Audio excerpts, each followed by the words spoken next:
Have you ever held a secret so dangerous that speaking it out loud could destroy a billion-dollar empire? But keeping it silent could ruin thousands of innocent lives. That's exactly where Jessie, a waitress barely making rent, found herself on a rainy Tuesday morning in Seattle. One spilled latte, one overheard phone call. And suddenly, she wasn't just serving coffee, she was holding the detonator to the biggest corporate scandal of the decade. They thought she was invisible. They were wrong. This is the story of how a waitress heard what she shouldn't have and played a game she wasn't supposed to win. And trust me, you won't believe who she had to take down. The rain in Seattle doesn't wash things clean. It just makes the grime slicker. That's how Jessie Jenkins felt every time she clocked in at the Obsidian, a sleek, overpriced bistro on 4th Avenue, sandwiched between the towering glass obelisks of Amazon and the sprawling headquarters of the city's financial giants. Jessie was 29, overqualified, and drowning in student debt from a law degree. She had to abandon 3 credits shy of graduation when her mother got sick. Now, instead of drafting torts, she was memorizing the difference between a single-origin Ethiopian pour-over and the house blend for tech bros who tipped like they were doing her a personal favor by rounding up to the nearest dollar. It was a Tuesday. The morning rush was a blur of steam wands and demanding voices. The air smelled of roasted beans and damp wool coats. Jessie tightened her apron strings, pushing a stray lock of chestnut hair behind her ear. Her feet already ached in her non-slip shoes. Table 4 needs a refill, and the guy at the corner booth is asking for sparkling water. No ice. Specifically, no ice. Her manager, Lucas, snapped as he breezed past, holding a tray of pastries. Lucas was a good guy, but the stress of managing the Obsidian was turning him grey at 30. On it, Jessie muttered. She grabbed the bottle of San Pellegrino and headed for the corner booth. That booth was the most coveted spot in the restaurant high-backed velvet seats, tucked away in an alcove that offered almost total privacy. It was where deals were made, mergers were whispered, and affairs were hidden. As she approached, she recognized the man immediately. It was hard not to. Preston Sterling's face had been on the cover of Forbes and Wired 3 times in the last year. He was the CEO of Ether Systems, the cloud computing giant that practically ran half the internet's infrastructure. Ether's stock was currently trading at an all-time high, and Sterling was the golden boy of the tech world visionary, charismatic, untouchable. But the man sitting in the booth didn't look like a visionary. He looked like a man watching his house burn down while trapped inside it. His tie was loosened, his expensive charcoal suit jacket thrown haphazardly over the seat. He was hunched over his phone, his knuckles white as he gripped the device. He wasn't eating. He was staring at the table surface as if it were an abyss. Jessie slowed her pace. Waitresses are trained to be invisible, to slide into the periphery of a customer's vision, drop off the goods, and vanish. It's a superpower if you know how to use it. She approached silently, the carpet swallowing the sound of her footsteps. That's when she heard his voice. It wasn't the smooth baritone from his TED Talks. It was a jagged, terrified whisper. "I don't care what the audit says. Verify the liquidity pools again," Sterling hissed into the phone. "No, listen to me. If the SEC finds out about the ghost accounts before we can offload the debt, we are done. Not just fined. Done. Prison time. Arthur. Decades." Jessie froze. She stood just behind the high partition of the booth, the bottle of water clutching cold against her palm. Her heart hammered a frantic rhythm against her ribs. Ghost accounts. SEC. Prison. Sterling paused, listening to the person on the other end. Jessie held her breath. I know it's illegal, Arthur. That's why we did it. Sterling's voice rose slightly, then dropped back to a conspiratorial hiss. Look, the algorithm goes live on Friday.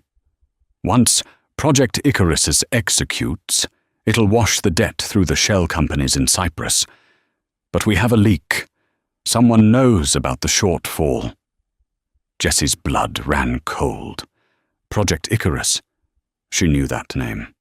Her younger brother, Mike, had just landed his dream job at Ether Systems 6 months ago. He was a junior analyst in their cybersecurity division. Just last week, over a cheap dinner of spaghetti and meatballs, Mike had mentioned how weird things were getting at work. They've got us working on this thing. Jessie. Project Icarus. Top secret. They locked down the whole 7th floor. It feels off. Jessie had brushed it off then. Now, hearing it from the CEO's mouth in the context of fraud and prison, the spaghetti felt like lead in her stomach. Find the leak, Sterling commanded, his voice turning icy. I don't care who it is. If it's an employee, fire them. If they have evidence, destroy it. And Arthur, if I go down, I'm taking the whole board with me. Initiate the purge protocols by midnight. Purge protocols. That sounded violent. Or at least, final. Jessie realized she had been standing there too long. If he saw her, if he realized she had been listening. Men like Preston Sterling didn't leave loose ends. She took a deep breath, pasted on her customer service smile, the one that didn't quite reach her eyes, and stepped around the partition. Sparkling water, sir. No ice, just as you asked. Sterling jumped, his phone clattering onto the table. He looked up at her, his eyes wild, pupils dilated. For a second, the mask slipped, and Jessie saw pure, unadulterated panic. Then, the CEO mask slammed back into place. Jesus, he exhaled, covering the phone's microphone with a large hand. Don't sneak up on people. Apologies, sir, Jessie said, her voice steady despite the trembling in her hands. She poured the water with practiced precision, careful not to let the bottle shake. I didn't want to interrupt your call. Sterling stared at her. He was analyzing her, looking for a flicker of recognition, a sign that she had understood the words SEC or ghost accounts. Jessie kept her face blank, a slate of polite disinterest. She focused on the bubbles rising in the glass. How long were you standing there? Sterling asked, his voice low. Just arrived, sir. Jessie lied effortlessly. The bar was backing up. Sorry for the wait. Sterling held her gaze for 3 agonizing seconds. Then, he seemed to decide she was too insignificant to be a threat. He was a billionaire. She was a woman in an apron with a coffee stain on the hem. To him, she was furniture. Fine, he grunted, waving a hand dismissively. Leave the bottle. Of course. Jessie turned to leave, her legs feeling like jelly. She needed to get to the back, to the break room, to call Mike. She needed to warn him. If Project Icarus was a cover for fraud, and Mike was working on it, he could be scapegoated. Or worse, if he was the leak Sterling was worried about. As she walked away, she heard Sterling resume his call. Yeah, the waitress. No, nobody. Look, just send the courier to the safe house. I'm leaving the ledger there. It has everything the Cyprus accounts. The names, the bribe list. I can't keep it on me. Jessie stopped at the service station, gripping the granite counter. A ledger. Hard evidence. She glanced back at the booth. Sterling was gathering his things. He stood up, threw $100 bill on the table enough to cover the water 20 times over, and rushed toward the exit. Phone still pressed to his ear. But in his haste, he made a mistake. As he swept his coat off the bench, a small, black moleskin notebook slid out of the inside pocket. It landed silently on the velvet cushion of the booth, obscured by the shadows of the alcove. Sterling didn't notice. He pushed through the revolving doors and into the rainy Seattle afternoon. Jessie stared at the empty booth. The black notebook sat there, innocent-looking, terrifying. The ledger. The restaurant was loud, clinking silverware and chatter filling the air. No one else had seen it. Lucas was arguing with a supplier near the kitchen. The other servers were in the weeds. Jessie felt a pull, magnetic and dangerous. That notebook was the answer. It was the gun and the shield. She walked back to the booth, her heart thumping so hard she thought it would bruise her chest. She picked up the $100 bill with her left hand and with her right.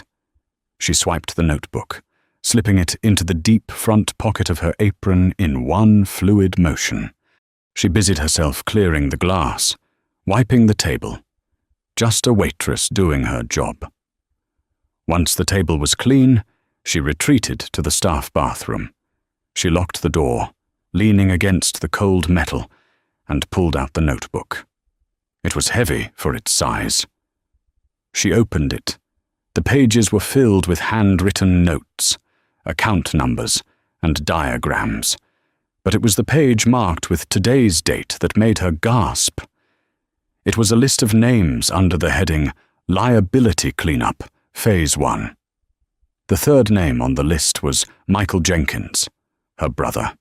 Beside his name was a note in red ink. Access revoked, frame for data breach, authorized termination. Termination, Jessie whispered, the word tasting like ash. In the corporate world, that usually meant firing. But with the stakes this high, with purge protocols, her phone buzzed in her pocket. It was a text from Mike. Mike, Jessie. Something is wrong. Security just escorted my boss out. They're locking down the building. I'm scared. Jessie stared at the text, then at the notebook. They weren't just going to fire him. They were going to pin the entire fraud on him. They were going to send her baby brother to prison for the crimes of a billionaire. Preston Sterling had made a mistake leaving this book, but Jessie knew that as soon as he realized it was gone, he would tear the city apart to find it. And he knew exactly where he had left it. She wasn't just a waitress anymore. She was a target. Jessie shoved the notebook into her purse, hidden beneath her spare uniform. She texted Mike back, "Get out of the building, now. Don't talk to anyone. Meet me at the old library on 4th. Go." She unlocked the bathroom door and stepped out. Lucas was waiting for her, looking annoyed. "Jessie, Table 7 has been waiting 10 minutes for menus. What are you doing?" "I quit," Jessie said, untying her apron. Lucas's jaw dropped. "What, Jessie? You can't just... It's the lunch rush." "I'm sorry, Lucas. Keep the tips." She threw the apron on the counter and walked out the back door into the rain, the notebook burning a hole against her side. She had to save Mike, but first, she had to figure out how to use a billionaire's secrets against him without getting them both killed. The game was on. The Seattle rain was relentless, a cold sheet of grey that soaked through Jessie's thin cardigan in seconds. She didn't care. She kept her head down, weaving through the lunch hour crowd on 4th Avenue. Every siren made her flinch. Every black SUV that slowed down near the curb made her grip her bag tighter. She ducked into the Seattle Public Library, the futuristic glass structure rising like a geometric fortress. It was public, crowded, and had plenty of exits, The perfect place to disappear. She found a secluded corner on the spiral ramp of the book spiral, hidden behind a stack of biographies. She sat on the floor, ignoring the dirty looks from a nearby student, and pulled out her phone. Mike wasn't answering. "Pick up, you idiot," she muttered, her thumb hovering over the redial button. Finally, a text popped up. "Mike, I'm out. They confiscated my laptop. They have security at the exits checking bags. I slipped out through the loading dock, heading to you." Jessie let out a breath she didn't know she was holding. She opened the black notebook again. She needed to understand what she was looking at. She wasn't a forensic accountant, but she had spent 2 years in law school reading discovery documents. She knew how to look for patterns. The notebook was a roadmap of corruption. There were dates going back 3 years. Project Icarus wasn't a new algorithm. It was a Ponzi scheme built on cloud storage credits. Ether Systems had been selling storage space they didn't have, booking the revenue, and then using new investor money to build the servers to fulfill the old orders. It worked as long as the company kept growing. But the growth had stalled 6 months ago. Now, the hole was $4 billion deep, and on page 42, she found the smoking gun, a handwritten entry by Sterling Transfer, complete to Cyprus Shell Entity Bluebird Holdings, $200 million personal contingency fund. If stock crashes, execute short positions via proxy. He wasn't just hiding the loss. He was betting against his own company. He was going to crash the stock on purpose, blame the rogue employees like Mike, and walk away with hundreds of millions from the short sale while the company burned. "Jessie." She jumped, shoving the notebook under her leg. Mike stood at the end of the aisle. He looked terrible. His face was pale, his glasses fogged up, and he was clutching his backpack like it was a life preserver. He was 25, but looked 18 in that moment. "Mike," she hissed, scrambling up and pulling him into a hug. "Are you okay? Did they follow you?"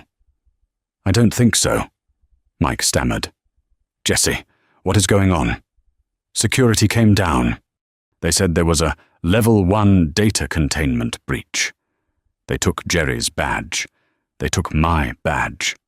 "Listen to me," Jessie said, grabbing his shoulders. "You are being framed. Sterling is cooking the books, and he's going to use your team as the scapegoats." Mike blinked, confused. "Sterling. The CEO, Jessie. That's insane. Ether is the most valuable company in the sector. We just hit a 52-week high. It's fake, Mike. It's all fake." She pulled the notebook out and flipped to the page with his name. "Look." Mike squinted at the handwriting. He read the note frame for data breach. His knees gave out. He slid down against the bookshelf, sitting heavily on the carpet. "Oh my God, I signed off on the server migration logs last week. They asked me to manually override the capacity flags. My manager said it was a glitch." "It wasn't a glitch," Jessie said grimly. "It was you leaving your fingerprints on the crime scene." "I'm going to jail," Mike whispered, tears welling up. "I'm going to federal prison." "No, you're not," Jessie said, her voice hardening. The fear was still there, churning in her gut, but a cold, sharp anger was rising to meet it. They had struggled their whole lives. Their dad left when they were kids. Their mum worked 3 jobs until she died. They had fought for everything they had. She wasn't going to let some billionaire in a custom suit ruin her brother's life to save his own skin. "We have this." She tapped the notebook. "This is leverage. It's a death sentence. Jessie," Mike hissed. "If he knows you have it, he doesn't know who I am. Yet." Jessie's mind was racing. "We need to get this to the authorities. The SEC, The FBI... We can't, Mike said, shaking his head frantically. You don't understand the reach Ether has. Our chief of security is ex-FBI. Our legal counsel used to work for the DOJ. If we walk into a police station, Sterling will know before we even finish filling out the report. The evidence will disappear, and we'll end up in a ditch. Jesse knew he was right. In a city run by tech giants, the lines between corporate security and public law enforcement were blurry at best. Okay, Jesse said. So we can't go to the cops. Not yet. We need insurance. We need to make sure that if anything happens to us, this information gets out. How? We leak it, Jesse said, but not all at once. We verify it. We need digital proof to back up the notebook. Can you get into the system remotely? Mike shook his head. They revoked my access. My token is dead. Jessie bit her lip. She looked down at the notebook again. There was a sticky note attached to the back cover. It had a string of random characters, G-7789-XL-key, and an address 1201 Western Avenue, Unit 4, B. What's this? She asked, showing Mike.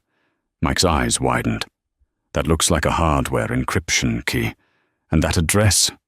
That's down by the waterfront. High-end condos. Sterling said something on the phone. Jessie recalled. Send the courier to the safe house. I'm leaving the ledger there. He must have been going to drop this off at that apartment. So that's his safe house, Mike said. And maybe where he keeps the backups, Jessie surmised. If we can get the digital files to match this notebook, we have a bulletproof case. The press won't be able to ignore it. Jessie, you are talking about breaking into a billionaire's safe house, Mike said, his voice rising an octave. We serve coffee and fix bugs. We aren't spies. We are today, Jessie said, because if we don't, you're going down for fraud. Do you want to spend 20 years in prison? Mike looked at his shoes. No. Then let's go. They left the library through the rear exit. The rain had turned into a storm. Jessie led Mike toward the waterfront, but she stopped at a CVS first. She bought a cheap burner phone, a baseball cap, and a bottle of black hair dye. Go into the bathroom and dye your hair, she told Mike. You have distinct blonde hair. If security cameras catch us, we need to look different. While Mike was in the bathroom, Jessie used the burner phone. She didn't call the police.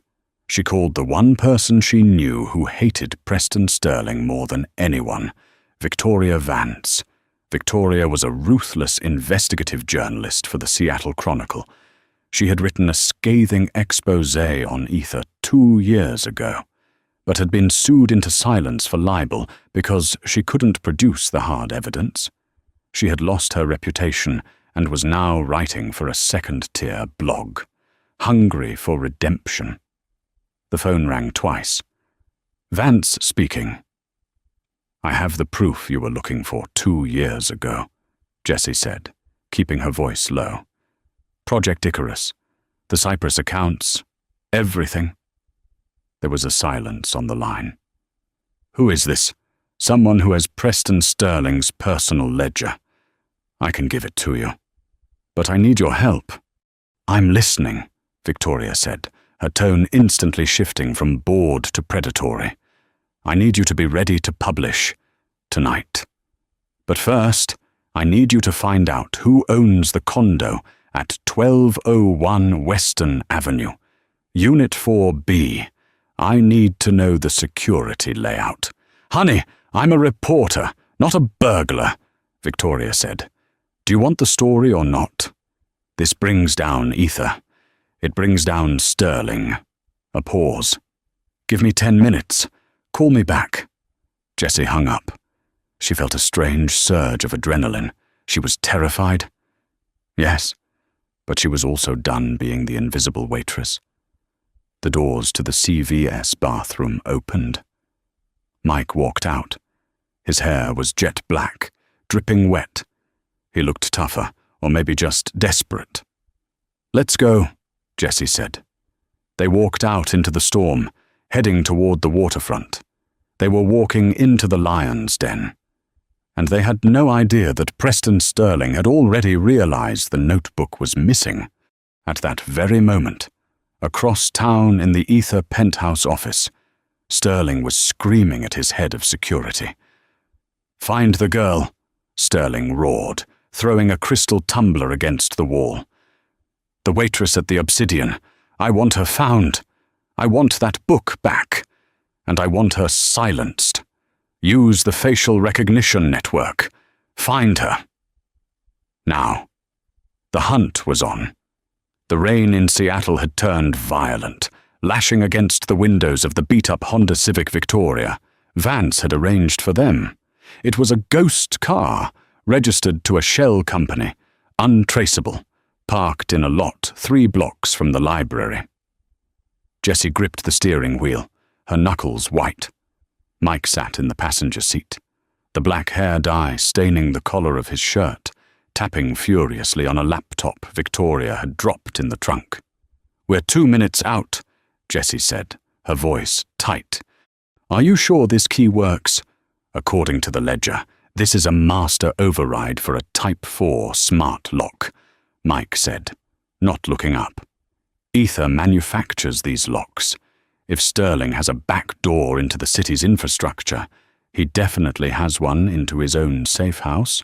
The code in the book isn't just a password, it's a root access command."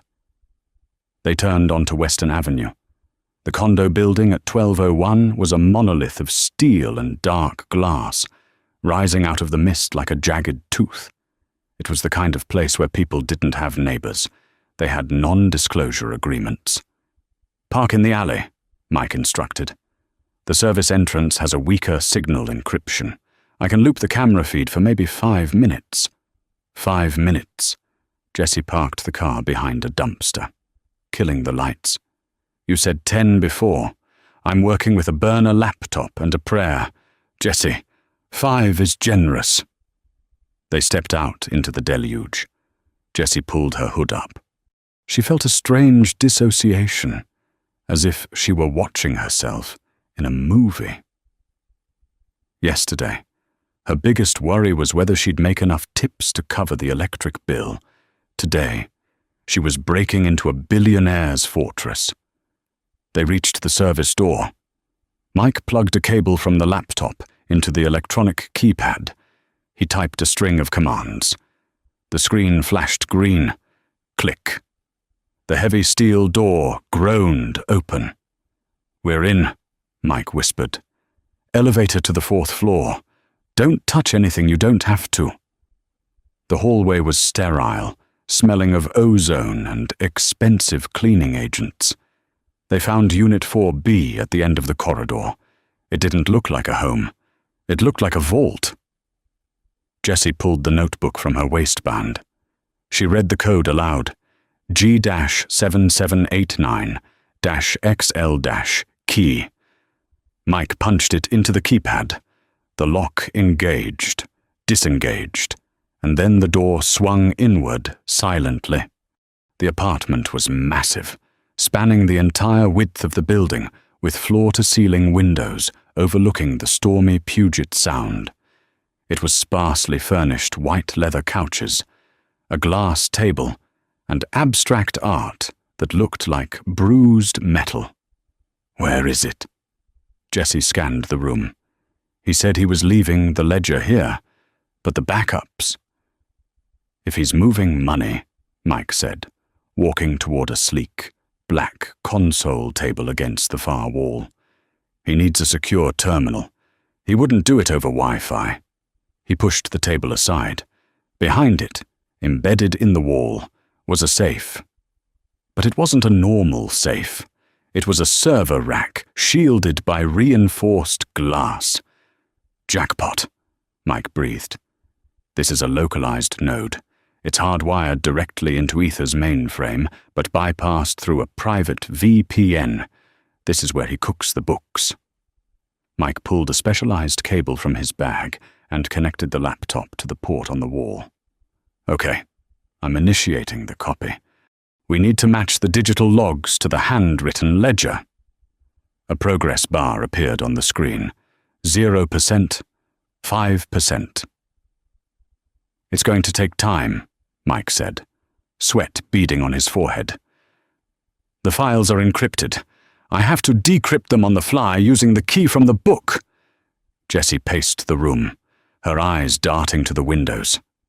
The storm outside obscured the world, but she felt exposed. Suddenly, her burner phone buzzed. It was Victoria. You have a problem. Victoria's voice was clipped. I've been monitoring the police scanner and private security channels. A silent alarm was tripped at 12:01 Western. We didn't trip anything, Jessie hissed. Mike looped the cameras. Not the cameras. Amateur. The atmospheric sensors. You changed the humidity in the room when you opened the door. Sterling's security is paranoid level. There's a private response team 3 blocks away. They aren't cops, Jessie. They're consultants. Ex-mercs. You have 90 seconds before they breach the lobby. Jessie dropped the phone. Mike, we have to go. Now, I'm at 78%, Mike yelled. If I pull the plug now, the data corrupts. We get nothing. They're coming. Jessie ran to the window and looked down. A black SUV screeched to a halt in front of the building. 4 men in tactical gear, no uniforms. Just black raincoats jumped out. They weren't moving like police officers. They were moving like hunters. 85%. Mike stared at the screen, his hands shaking. Mike, leave it. No. Mike shouted, his voice cracking. This is my life. Jessie, if we don't get this, I go to jail. I'm not leaving without it. Jessie looked at the door, then at the window. There was no fire escape. They were trapped in a glass box. Wait, the balcony. Mike, finish it. I'm going to buy us time.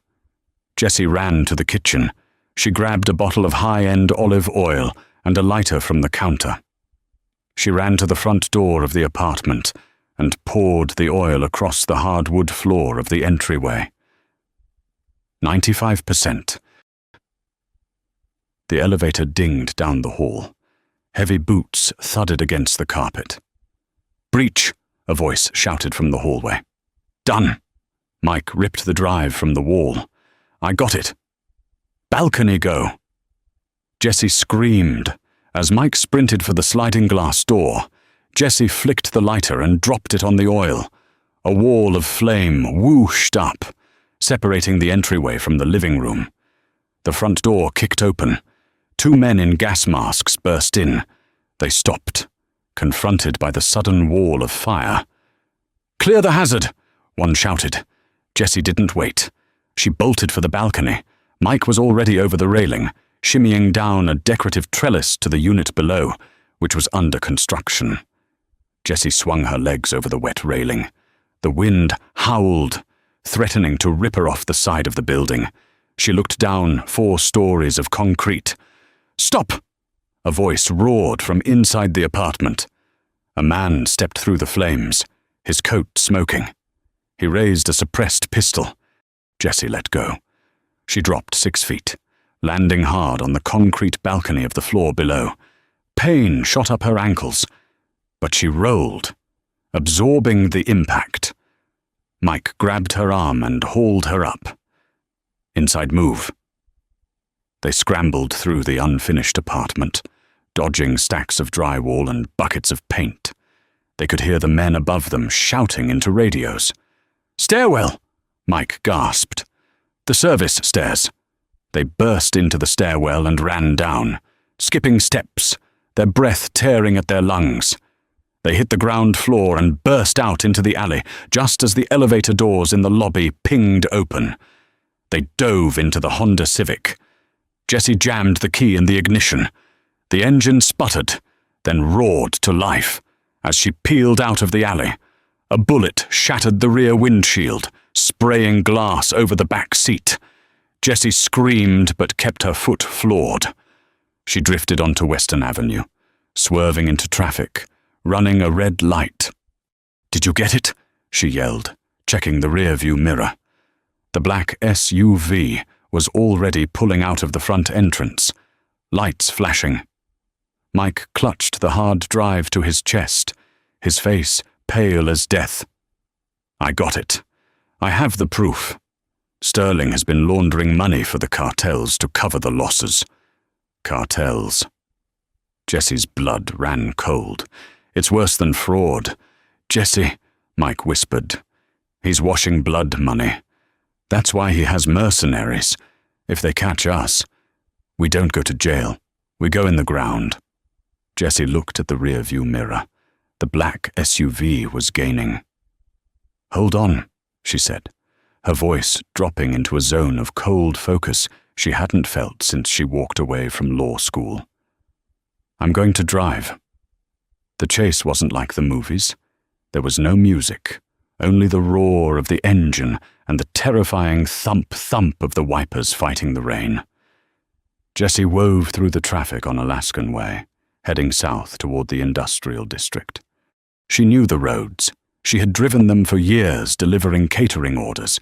She knew where the potholes were, where the lanes narrowed, where the construction bottlenecks were. The SUV behind them was faster, heavier, and driven by a professional. Every time Jessie took a corner, the SUV was there, glued to her bumper. "He's trying to pit us," Mike yelled, looking back through the shattered window. "Call Victoria," Jessie shouted. "Tell her we have the drive. Ask her where to go." Mike fumbled with the burner phone. "Victoria, they're on us. We're heading south on 99. "Get off the highway," Victoria commanded. "They have access to the traffic cams. They're vectoring you. You need to go dark. Go to the Sodo district. There's a salvage yard on 4th and Lander. It's a dead zone for cameras." "Sodo, got it." Jessie yanked the wheel to the right, cutting across 3 lanes of traffic. Horns blared. She shot down an off-ramp, tires squealing on the wet asphalt. The SUV followed, scraping the guardrail sparks flying. They tore into the industrial district, a maze of warehouses, shipping containers, and dim streetlights. Jessie killed her headlights. "What are you doing?" Mike panicked. "Making us invisible." She navigated by the ambient orange glow of the street lamps. She took a sharp left into an alleyway between 2 massive brick factories, then a quick right into a chain-link fenced lot filled with rusted machinery. She slammed on the brakes behind a stack of crushed cars. The engine idled, a low hum in the silence. They waited. Seconds later, the black SUV roared past the alley entrance, its high beams cutting through the rain like searchlights. It didn't stop. It kept going, hunting for prey that had vanished. Jessie exhaled, her head resting against the steering wheel. "Okay, we lost them. For a minute." "We can't keep running," Mike said, his voice trembling. "They have resources we can't imagine. They'll find the car." "We ditch the car," Jessie said. "We move on foot to the rendezvous point." They grabbed the laptop, the drive, and the notebook. They abandoned the Honda in the salvage yard and climbed through a hole in the back fence. They were now in the labyrinth of the rail yards. The rain was freezing. Jessie's waitress uniform was soaked through, her shoes squelching in the mud. "We need to get this to Victoria," Jessie said. "She can publish it tonight. Once it's public, Sterling can't touch us. The eyes of the world will be on him." "Jessie." Mike stopped. He was looking at his phone. "My old access badge. I still have it in my wallet." "So it's deactivated?" "No," Mike said, his eyes widening. "It has an RFID chip, a passive tracker. All Ether employees have them for campus safety. Jessie froze. Throw it away. I can't just throw it. If they are tracking the signal, they'll see it stop moving. They'll know we're here. He looked at Jessie, a strange expression on his face, a mix of fear and resolve. Mike, what are you thinking? They want the leak, Mike said. They want the employee who stole the data. That's me. They don't know about you. Jessie. Not really. They saw a waitress, but they don't know your name. They don't have your face on file like they do mine. No. Jessie stepped back. Mike, no. If I split up, I can draw them away, Mike said, his voice gaining strength. I'll take the tracker and head toward the train tracks. I'll make sure they follow me. You take the drive and the ledger to Victoria. I am not leaving you. Jessie grabbed his arm. We stick together. If we stay together, they catch us both. Mike shouted over the wind. And if they catch us both, the evidence disappears. Sterling wins. He launders the money. He crashes the company. And thousands of people lose their jobs. I go to prison, and you disappear. He shoved the hard drive into her hands. You're the smart one, Jessie. You always were. You were supposed to be the lawyer. Finish the job. Before Jessie could stop him, Mike turned and sprinted toward the active train lines, waving his phone like a beacon. Mike! Jessie screamed, but he was gone, disappearing into the dark, wet maze of shipping containers. Moments later, Jessie heard tires screeching on the parallel road. The black SUV had doubled back. It was heading toward the tracks, toward Mike. Jessie stood alone in the shadow of a rusted crane. Tears mixed with the rain on her face. She wanted to run after him. She wanted to protect her little brother, but she looked at the hard drive in her hand. Finish the job. She turned and ran the opposite way, toward the city lights. She wasn't just a sister anymore. She was the executioner, and Preston Sterling was going to pay. Jessie sat in a 24-hour laundromat on First Avenue. It was 3 a.m. The fluorescent lights buzzed overhead. A homeless man slept in the corner. She was wearing an oversized hoodie she had bought from a convenience store to cover her uniform. Her hair was matted, her eyes rimmed with red. She had the burner phone on the table. She had called Victoria. The journalist was waiting at a safe house in Capitol Hill. But Jessie hadn't gone there yet. She realized something during her walk through the rain. If she gave the info to Victoria now, the story would break in the morning. Sterling would be arrested eventually. But in the chaos, Mike would be lost. Sterling's men had him. If the story broke while Mike was in their custody, they would kill him to tie up the loose end. A dead scapegoat tells no tales. She couldn't just release the story. She needed to trade. She needed to walk into the fire one last time. Jessie opened the black notebook. She found the page with Sterling's personal contacts. There was a number listed as P.S. Direct. She picked up the burner phone. Her hand wasn't shaking anymore. She felt cold, solid, like the marble countertops she used to clean. She dialed the number. It rang once, twice. "Who is this?" Preston Sterling's voice answered. He sounded tired, but alert. "I have the book," Jessie said. Her voice was unrecognizable, low, raspy, dangerous. "And I have the hard drive from the safe house." There was a long silence on the line. "You're the waitress." "I'm the woman who owns you," Jessie corrected. "I know about Bluebird Holdings. I know about the cartel money. I know about the short sell." "Listen to me," Sterling said. his voice shifting to a smooth, negotiating tone.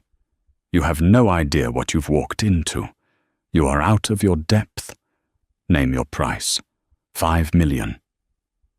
10, I can wire it to an offshore account in 10 minutes. You give me the book, you disappear, and you live like a queen."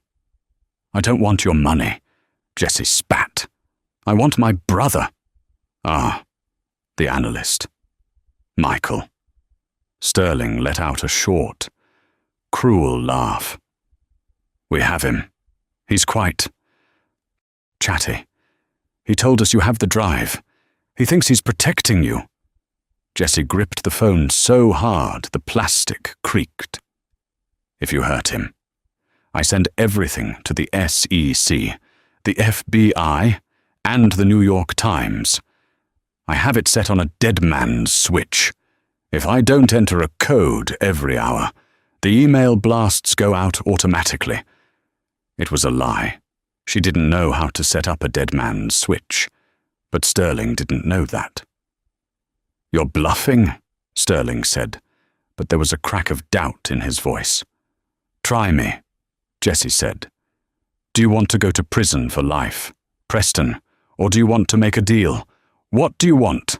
"I want Mike, alive and unharmed, and I want a confession." "A confession," Sterling scoffed. "You're insane. Not a written one? A trade? I give you the drive and the book. You give me Mike, face to face." "Fine," Sterling said quickly, too quickly. "Where?" Jessie's mind raced.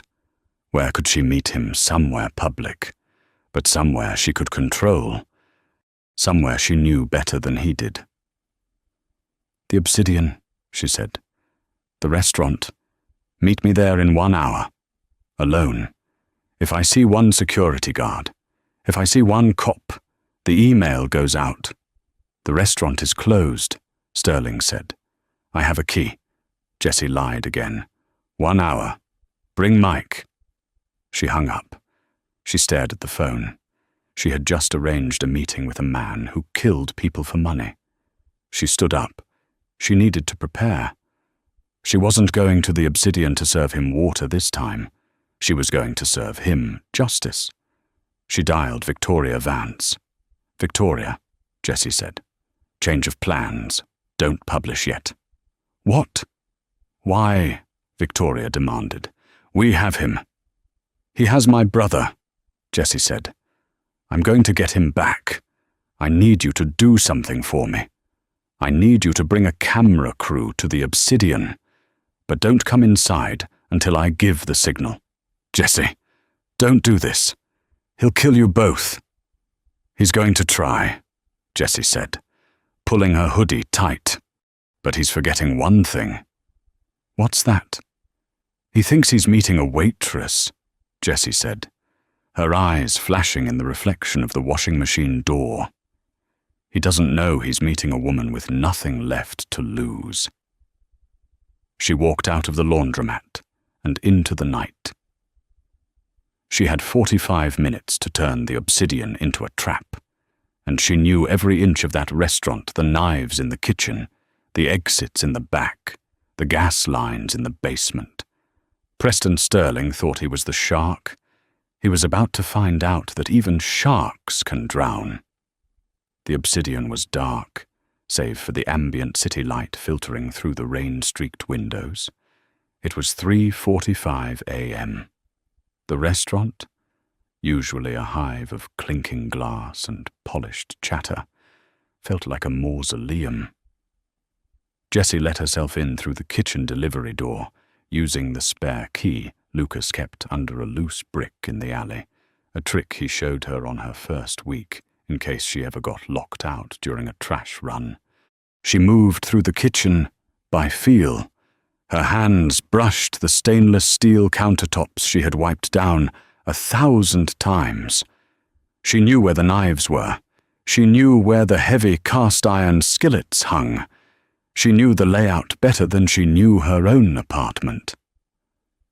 Sterling thought this was a neutral ground. He was wrong. This was her turf. She didn't turn on the main lights. Instead, she flipped the switch for the mood lighting dim. Amber recessed bulbs that cast long shadows over the booths. She walked to the corner booth, the same one where this nightmare began. She placed the black notebook in the center of the table.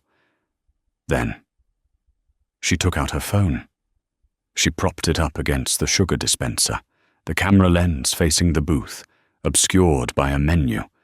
She dialed Victoria Vance on a video call. "Are you ready?" Jessie whispered. "We're live." Victoria's voice came through the tiny speaker, tinny and distant. "I'm streaming this feed directly to a private server. The police commissioner is watching. The SEC chairman is watching. Do not let him see the phone. If this goes wrong, just get him to talk. Jessie, we need the intent. We need him to admit he ordered the hit on your brother." Jessie silenced the phone, leaving the video running. She took a deep breath. She wasn't trembling anymore. A strange calm had settled over her, the calm of someone who has already accepted the fall. At 4 a.m. exactly. The front door rattled. Jessie stood by the booth, her hands clasped in front of her, reverting to the posture of a server. Preston Sterling walked in. He wasn't alone. 2 men in dark raincoats flanked him, muscle, clearly, and between them, dragged like a sack of flour, was Mike. Mike. Jessie's composure cracked. Mike's face was swollen, one eye shut. His lip was split, but he was alive. He looked up, groggy. "Jessie, run!" "So," Sterling said, his voice echoing in the empty room. He looked impeccable. Even at this hour, his suit unwrinkled. "The waitress returns." He walked toward the booth, gesturing for his men to hold Mike back near the entrance. "I have the book," Jessie said, pointing to the table, "and the drive is in my pocket." "Give them to me," Sterling said, extending a hand. "Let him go first," Jessie demanded. "Walk him out the door. Once he's in the clear, I hand it over." Sterling chuckled, a dry, humorless sound. "You think you're in a position to negotiate. You're a girl who pours coffee. I run the digital infrastructure of the Western Hemisphere. I can make you disappear with a keystroke." "And yet," Jessie said, her voice steady, "here you are, in a dark restaurant, bargaining with me. You're scared." "Preston," Sterling's eyes narrowed. "I'm not scared, I'm annoyed. You're a loose end." "Why did you do it?" Jessie asked, her voice rising slightly to ensure the phone's microphone caught it. "Why destroy your own company? Ether Systems was a gold mine." "It was a sinking ship," Sterling snapped, his ego taking the bait. "The cloud architecture was flawed. We were bleeding cash for 3 years. I didn't destroy it. I tried to save my equity. I built the Cyprus accounts to hedge the collapse. I did what was necessary to survive, by framing my brother." "He's a pawn," Sterling shouted, slamming his hand on the table. "He's a junior analyst. Nobody cares about him. I needed a scapegoat for the data loss. It was clean, it was perfect, until you stole my ledger. And the cartels." Jessie pushed. "The blood money?" Sterling froze. He stepped closer, looming over her. "That's business, Sweetheart, money has no color. It just flows. And if I have to wash a few billion for some dangerous friends to keep Ether afloat, I do it." He pulled a gun from his coat pocket, a sleek, silenced pistol. He pointed it at her chest. "Enough talk. Give me the drive, or I kill you.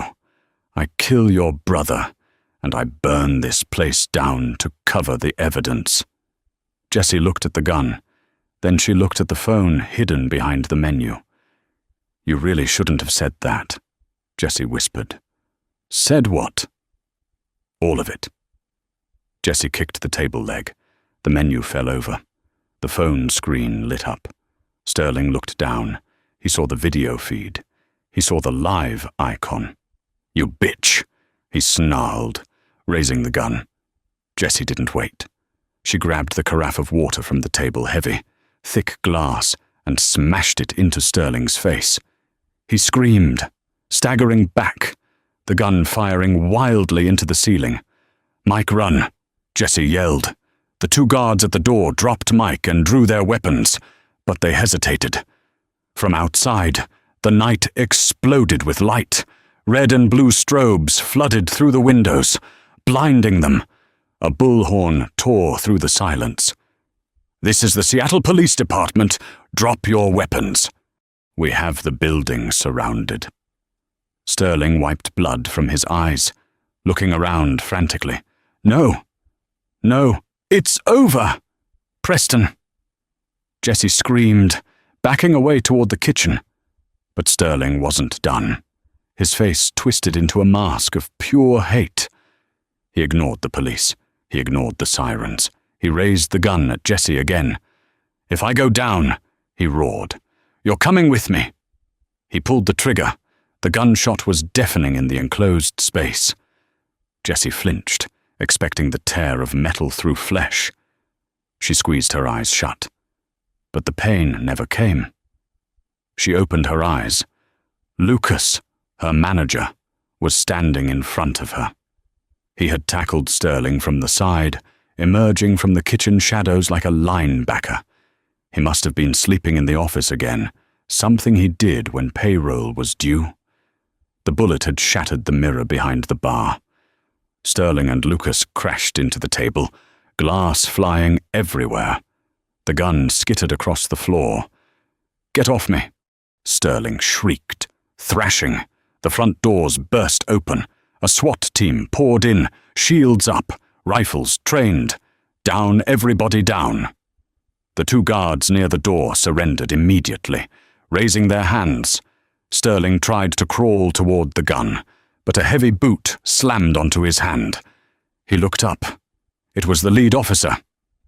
"Preston Sterling, you are under arrest for fraud, money laundering, and conspiracy to commit murder," the officer barked. Jessie slumped against the bar counter, her legs giving out. She watched as they handcuffed Sterling. He was bleeding, disheveled, shouting about his lawyers, about how he would buy the department. But for the first time, nobody was listening. Across the room, a paramedic was already kneeling beside Mike. Jessie scrambled over to him. "Mike! Mike!" Mike sat up, wincing as the medic dabbed at his cut lip. He looked at Jessie, his eyes filled with disbelief. "You—" Mike coughed. "You live-streamed it." "Victoria did," Jessie said, tears finally spilling over. She grabbed his face, checking him for serious injuries. "I just held the camera. Are you okay?" "I think my ribs are broken." Mike groaned, then managed a weak smile. "But I'm not going to prison." Jessie hugged him, burying her face in his shoulder. "No, you're not." 3 months later. The coffee shop on 4th Avenue was busy, but the air felt lighter. The rain had stopped for once, leaving Seattle crisp and bright. Jessie sat at a small table near the window, a cup of tea in her hands.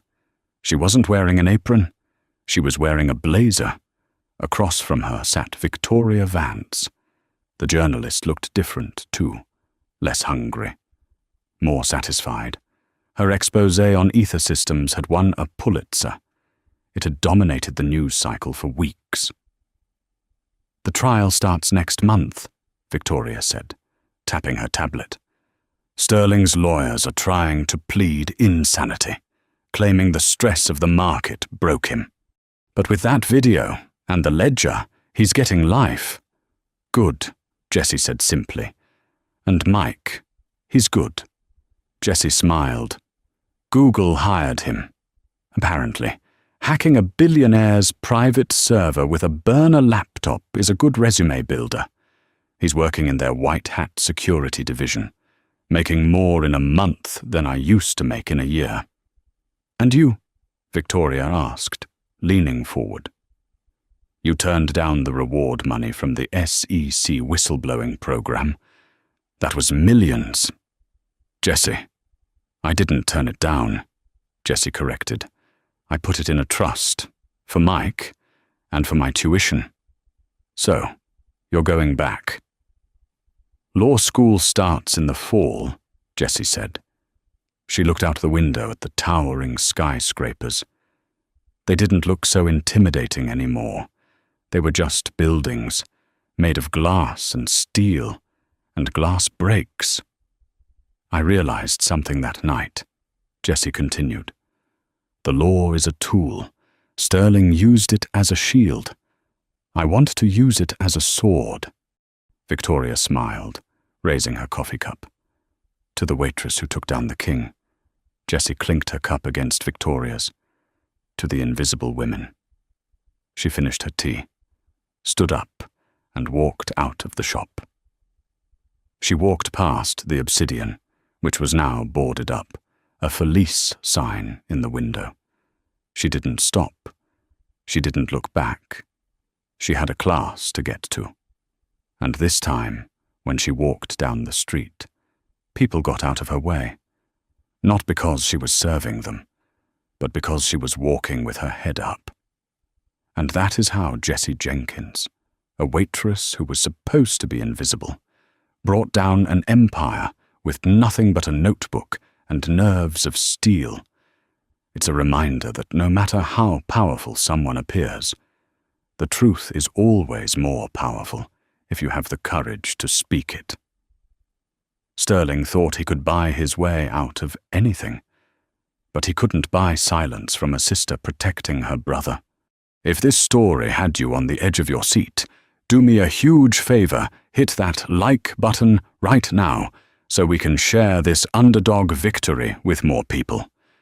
And if you want more incredible stories about ordinary people doing extraordinary things, make sure you subscribe and turn on notifications. You don't want to miss the next one. Thanks for watching. And remember, be careful what you say when you think no one is listening.